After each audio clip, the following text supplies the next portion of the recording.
આઉટસોર્સની જે એજન્સી હોય છે તેઓના જે કર્મચારીઓને જે પગાર ચૂકવવામાં આવે છે તે પગારમાં તેઓ ભ્રષ્ટાચાર કરતા હોવાનો જે આક્ષેપ કવાંટ તાલુકા પંચાયતના પૂર્વ પ્રમુખ અને હાલના તાલુકા પંચાયતના કારોબારી ચેરમેન અને ભાજપના યુવા નેતા પિન્ટુભાઈ રાઠવાએ લગાવ્યો છે।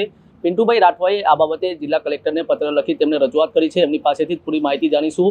પિન્ટુભાઈ, તમે જે આઉટસોર્સની જે કચેરી છે તેમાં જે કર્મચારીઓને જે પગાર ચૂકવવામાં આવે છે તેમાં ભ્રષ્ટાચાર થતો હોવાનો આક્ષેપ કર્યો છે। કેવી રજૂઆત કલેક્ટરને કરી છે અને પત્ર લખીને શું માંગ કરી છે? છોટાઉદેપુર જિલ્લામાં આઉટસોર્સમાં કામ કરતા કર્મચારીઓને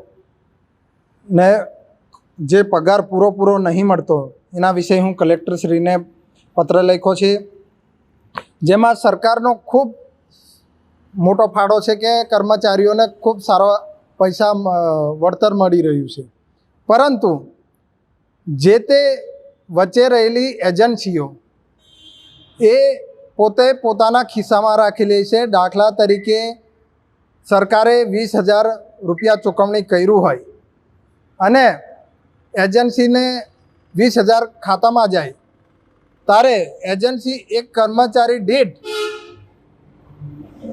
11,000 12,000 જેટલા ચૂકવણું કરતું હોય છે અને બધા આખા જિલ્લામાં જે આઉટસોર્સમાં કામ કરતા કર્મચારીઓનો પગાર અલગ અલગ છે, અલગ અલગ નક્કી થયો છે। પણ આઉટસોર્સની આ જે એજન્સીઓ છે એ ઘણી બધી આ જિલ્લામાં છે અને આ જિલ્લામાં જે આઉટસોર્સમાં કામ કરી રહેલી એજન્સીઓ ખરીને એ 2 થી 3,000 ઉપરના વધારાના પૈસા પોતાના ખિસ્સામાં રાખી લે છે અને આ ખૂબ મોટો ભ્રષ્ટાચાર છે। આ વિશે હું કલેક્ટરશ્રીને પણ જાણ કરી છે અને કલેક્ટરશ્રી પૂરો ધ્યાન આપીને યોગ્ય પગલાં લેશે। સરકાર કર્મચારીઓ પર ખૂબ સારો પ્રયત્ન કરી રહી છે કે એમને કામ કરે, પૈસા મળે, પણ આવી એજન્સી ના હોવી જોઈએ એવું મારું માનવું છે અને ડાયરેક્ટ જે તે કચેરીમાં લોકોને જે કર્મચારીઓ છે એમને પગાર મળે એવી મારી આશા છે અને સરકાર આને ખૂબ ધ્યાન લઈને કર્મચારીઓને સારો એવો ન્યાય મળશે। પિન્ટુભાઈ, પરંતુ મહત્વની વાત એ છે કે તમને આજે આઉટસોર્સની જે એજન્સી છે તે ભ્રષ્ટાચાર કરે છે તેવી કેવી રીતે તમને ખબર પડી અને આખો મામલો કેવી રીતે સામે આવ્યો?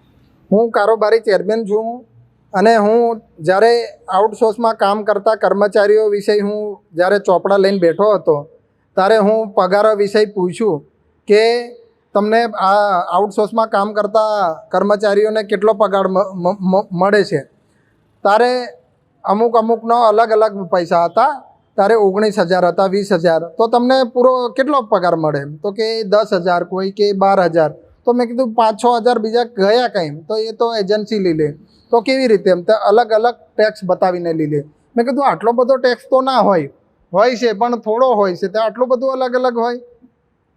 તો મેં જ્યારે આખા જિલ્લામાં તપાસ કર્યું અને અલગ અલગ કર્મચારીઓને મેં પૂછ્યું તો બધાનું આવું જ માનવું હતું કે ઓછો પગાર મળી રહ્યો છે, તો આમને ન્યાય ખરેખર મળવો જોઈએ। પિન્ટુભાઈ, જે તમે આ બાબતે કલેક્ટરને પણ જાણ કરી છે, વર્ષોથી આ પ્રથા ચાલતી હશે, તમે આ બાબતે સરકારને કોઈ જાણ કરી છે ખરી કલેક્ટર સિવાય?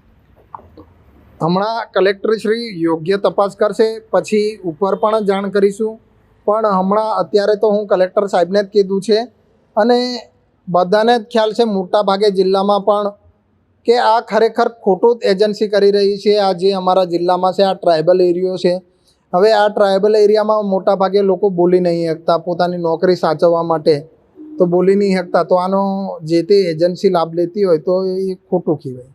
તો આ હતા છોટાઉદેપુર જિલ્લાના કવાંટ તાલુકા પંચાયતના કારોબારી ચેરમેન અને ભાજપના યુવા નેતા પિન્ટુભાઈ રાઠવા, જેઓએ જણાવ્યું છે કે જે આઉટસોર્સની જે એજન્સી છે જિલ્લામાં જે કામ કરે છે અને જે કર્મચારીઓને જે પગાર ચૂકવવામાં આવે છે તેઓ મોટા પાયે ભ્રષ્ટાચાર કરે છે અને જે આવી એજન્સીઓ છે તેમની ઉપર સરકાર અને જે તંત્ર છે આ બાબતે કાર્યવાહી કરે તેવી માંગ કરી છે। હાલ તો જે સમગ્ર મામલો છે તે સામે આવતા હાલ તો સમગ્ર વિસ્તારમાં ચકચાર મચી જવા પામી છે। Rihan Patel, vibes of India Gujarati news, Chhota Udepur.